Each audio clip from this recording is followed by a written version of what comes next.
Hallo, ek is Danelie Boshoff, die kaptein van HTS Troosthuis en ons is hier so by die Sweet Schools SA20 Finals. Ja, ons het vroeg vanoggend met ons almal 2:15 opgestaan het om 2:15 daar by die bus te wees. So dit was maar 'n vroeë oggend en ons was maar moeg, maar ons het lekker geslaap in die vliegtuig en nou is ons gereed vir hierdie finals.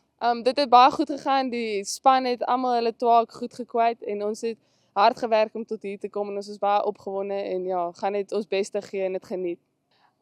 Ons sien baie uit vir Queens High School. Ons dink dis 'n goeie kompetisie om die ander hoërskool wat ook hier is met soos te face en ja, ons hoop net die beste vir ons span. Definitief Mialise van der Vyver. Ja, sy's 'n baie goeie batter en spinner en dan Lizzie de Waal is ook baie goed en dan ja, ons hele span, ons werk saam goed as 'n span. Almal is goed, so ons hele span moet mens vooruitkyk. Om saam hierdie week net as 'n span saam te spandeer en dit te geniet en wat ook al soos op hier in Pretoria, ons is daaronder in die Weskaap, is ons ver van hier af, so is lekker om op 'n toer saam almal te gaan. So ja, ons gaan net alles geniet.